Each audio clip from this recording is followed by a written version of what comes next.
ನಾನು ಏನೆಂದು ಪ್ರಾರ್ಥಿಸಿಕೊಂಡೆ ಅಂತ ಹೇಳುತ್ತೀನಿ.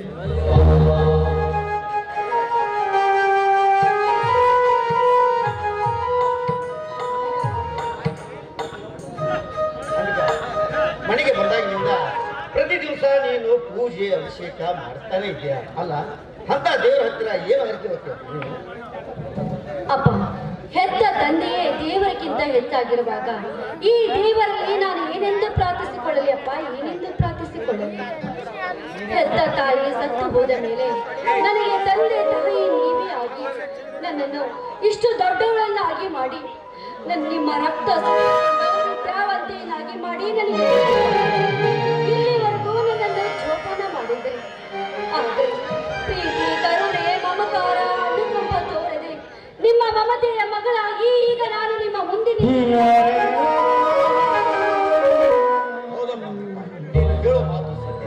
ನೋಡು, ನಿನ್ನ ಇಷ್ಟೊಂದು ಮುದ್ದಾಗಿ ಚೆನ್ನಾಗಿ ಬೆಳೆಸ್ಬೇಕಾದ್ರೆ ಒಂದೇ ಒಂದು ಕಾರಣ ಇದೆ. ನಿನ್ನ ತಾಯಿ ನೀನು ಹುಟ್ಟುವಕ್ಕಿಂತ ಮುಂಚೆ ನನ್ನ ಹತ್ತಿರ ಒಂದು ಮಾತನ್ನು ಏನಂದ್ರೆ, ಮುಂದೆ ಹುಟ್ಟುವ ಮಗು ಹೆಣ್ಣಾಗಲಿ ಗಂಡಾಗಲಿ ಕಷ್ಟದ ಕಡಲಲ್ಲಿ ಬೆಳೆಸದೆ ಉನ್ನತ ಮೆಟ್ಟದಲ್ಲಿ ಬೆಳೆಸು. ಕಾಣುವರ ಕಣ್ಣಲ್ಲಿ ಕೀಳಾಗಿ ಕೈ ಒಡ್ಡುವ ಮಕ್ಕಳಾಗಬೇಕು. ಈ ಸಮಾಜದಲ್ಲಿ ಸುಶಿಕ್ಷಿತರು, ಸೌಜನ್ಯರು, ಸ್ವಾಭಿಮಾನಿಗಳಾಗಿ ನನ್ನ ಮಕ್ಕಳು ಬೆಳೆಯಬೇಕಂತ ಅವಳು ಹೇಳಿದಂತೆ ಹೆಜ್ಜೆ ಹೆಜ್ಜೆಗೂ ಎಚ್ಚರ ವಹಿಸಿ ನಿನ್ನನ್ನು ಚೊಕ್ಕ ಚಿನ್ನದಂತಾಗಿ ಬೆಳೆಸಿದ್ದೇನೆ. ನಿನ್ನ ಕಣ್ಣಲ್ಲಿ ನೀರು ಬಂದ್ರೆ ನನ್ನ ಕಣ್ಣಲ್ಲಿ ರಕ್ತ ಬರುತ್ತೆ. ನೋಡು, ಬೆಳೆದು ನಿಂತ ನಿನ್ನಂತ ಮಗಳಿಗೆ ಮದುವೆ ಮಾಡಿ ಕೊಟ್ಟು ಗಂಡನ ಮನೆಗೆ ಕಳಿಸಿದ್ರೆ ನನ್ನ ಆಸೆ ಪೂರ್ತಿ ತೀರು ಹೋಯ್ತಮ್ಮ. ಅಪ್ಪ, ಈ ನಿಮ್ಮ ಮಗಳ ಭವಿಷ್ಯಕ್ಕಾಗಿ ಈ ನಿಮ್ಮ ಜೀವನವನ್ನೇ ನೀವು ಮುಡುಪಾಗಿಟ್ಟಿದ್ದೀರಾ. ಹೆತ್ತ ತಾಯಿನ ಕಾಣದಿದ್ದರೂ ಚಿಂತೆ ಇಲ್ಲ, ಆದರೆ ಆ ತಾಯಿಯ ಸ್ವರೂಪವನ್ನು ಕೊಟ್ಟು ನನ್ನನ್ನು ನಿಮ್ಮ ಪ್ರೀತಿಯ ಮಗಳಂತೆ ಜೋಪಾನ ಮಾಡಿಕೊಂಡು ನನಗೆ ಮಂಗಲ ಸೂತ್ರ ದೊರಕಿಸಿಕೊಡಬೇಕೆಂದು ನೀವು ಈ ರೀತಿ ನಿರ್ಧಾರ ಮಾಡಿ ನಿಂತಿದ್ದೀರಲ್ಲಪ್ಪ. ಈ ನಿಮ್ಮ ಕರುಣೆ, ಪ್ರೀತಿ ತೋರಿ ನಾನು ಯಾವತ್ತೂ ನಿಮ್ಮ ಮಾತನ್ನು ನಾನು ನಡೆಸಿಕೊಡುತ್ತೀನಪ್ಪ. ಯಾವತ್ತೂ ಇಲ್ಲ ಅಪ್ಪ, ಹೇಳಪ್ಪ, ನಾನು ಧೈರ್ಯವಾಗಿ ಹೇಳ್ತೀನಿ. ಖಂಡಿತ ನಿಮ್ಮ ಮಾತನ್ನು ನಡೆಸಿಕೊಡ್ತೀನಿ. ಸಮಾಜಕ್ಕೆ ಒಳ್ಳೆಯ ಗೃಹಿಣಿಯಾಗಿ ಮಾಡುತ್ತೀನಿ.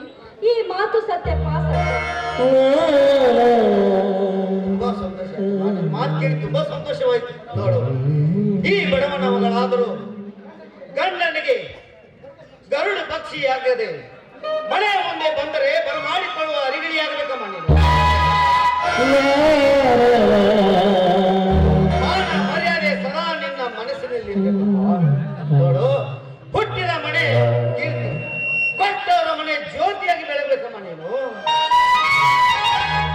ಹೌದು, ಹೊಟ್ಟೆಗೆ ಹಿಟ್ಟಿದ್ರು ಚಿಂತೆ ಇಲ್ಲ, ಗರಟೆಯ ಮಾನ ಬಿಟ್ಟು ಕೊಡಬಾರ್ದು. ನೀನು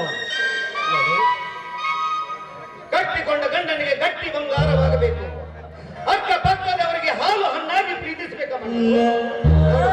ಬಾರಿ ಒಂದೊಂದು ಬಂಗಾರ ಬರುವುದು ಸಾಕಂತ ನಿನ್ನ ಕೈ ಮುಗಿದು ಕೇಳ್ಕೊತೀನಮ್ಮ. ಅಪ್ಪ, ನಿಮ್ಮ ರಕ್ತ ಹಂಚಿಕೊಂಡು ಬಂದವಳಪ್ಪ ನಾನು. ನಿಮ್ಮ ಇಚ್ಛೆಯಂತೆ ಸ್ವಚ್ಛಂದವಾಗಿ ಹಾರಾಡುವ ಹಕ್ಕಿ ನಾನು. ಅಪ್ಪ, ನಾನು ಮಾನವಂತರ ಮಗಳಾಗಿ ಯಾರೇ ನನ್ನನ್ನು ಎದುರಿಸಲು ಬಂದರೋ ಬಿತ್ತರಿಸುವ ಫಲ ನನ್ನಲ್ಲಿದೆ ಅಪ್ಪ. ಯಾರೋ ಪಾಪಿಗಳ ನನ್ನ ಮನೆ ಮುಟ್ಟಲು ಬಂದಿದ್ದಾರೆ, ಅವರ ಮೈಯನ್ನು ಕತ್ತರಿಸಿ ಹಾಕುವ ಹೆಣ್ಣು ಅಪ್ಪ ನಾನು.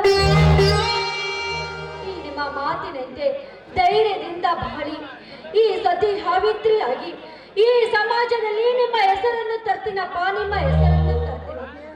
ಯಾವಾಗಲೂ ನಿಮ್ಮ ಮಾತನ್ನು ಅಂಗಗಳಿಲ್ಲ ನೋಡಪ್ಪ. ನನ್ನ ಮಾತಿನ ಮೇಲೆ ನಿಮಗೆ ನಂಬಿಕೆ ಇಲ್ಲವಾದರೆ ಈ ನಿಮ್ಮ ಪಾದ ಮುಟ್ಟಿ ಆನೆ ಮಾಡಿ ಹೇಳುತ್ತೀನಿ.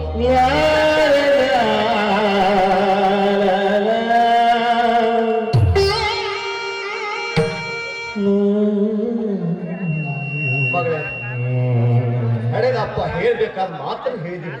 ನೋಡು, ನುಡಿದಂತೆ ನಡೆಯಬೇಕಾದವು ನೀನು. ಅಂಬಿಕಾ, ಒಂದು ಮಾತು ಹೇಳ್ತೀನಿ, ನೀನು ಮರೆಯಬೇಡ. ಏನಪ್ಪ ಅದು? ಎಲ್ಲಾದವಳು ಈ ಸಮಾಜದಲ್ಲಿ ಎಲ್ಲವನ್ನು ಕಳೆದುಕೊಳ್ಳಲಿ, ಆದರೆ ಹೆಣ್ಣತನವನ್ನು ಮಾತ್ರ ಕಳೆದುಕೊಳ್ಳಬಾರದು. ಹೆಣ್ಣತನವನ್ನು ಕಳೆದುಕೊಂಡ ಹೆಣ್ಣು ಕಸ ತಿನ್ನುವ ಕತ್ತೆಗಿಂತಲೂ ಕೀಳು. ಹೆಣ್ಣತನವನ್ನು ಕಳೆದುಕೊಂಡ ಹೆಣ್ಣು ಹೆಣ್ಣಾದರೇನು ಪ್ರಯೋಜನ? ಮಸನಕ್ಕೆ ಹೋಗುವ ಹೆಣವಾಗುವುದೇ ಲೇಸು ಮಗಳೇ, ಹೆಣವಾಗುವುದೇ ಲೇಸು.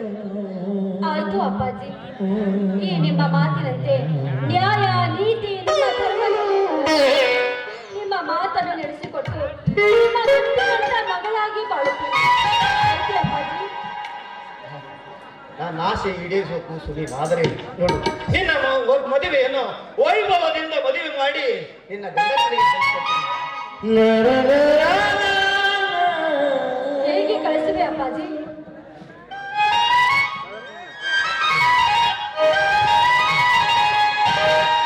ಬಡವನ ಮಗಳ ನೀನು ನನ್ನ ಬಾಳ ನೀನು ತಂಗಿ, ಬಡವನ ಮಗಳು ನೀನು ನನ್ನ ಬಾಳ ನೀನು ಬಡವನ ಮಗಳು ನೀನು.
ನೋಡು, ನಾಳೆ ನಿನ್ನ ಮದುವೆ. ಇನ್ನೂ ಪುರೋಹಿತರಿಗೆ ಹೇಳಬೇಕು, ಭಜಂತ್ರಿಗೆ ಹೇಳಬೇಕು, ಅಡುಗೆ ವ್ಯವಸ್ಥೆ ಮಾಡಿಸ್ಬೇಕು. ಮನೆ ಹತ್ರ ಹೋಗಿ ಎಲ್ಲ ವಿಷಯ ಹೇಳಿ ಬರ್ತೀನಿ. ಹೋಗಿ ಬರಲಿ. ಆಯ್ತು ಅಪ್ಪಾಜಿ, ಹೋಗಿ ಬನ್ನಿ. ಜೋಪಾನ, ನಾವು ಹೋಗಿ ಬರೋದು ಸ್ವಲ್ಪ ಲೇಟ್ ಆಯ್ತು.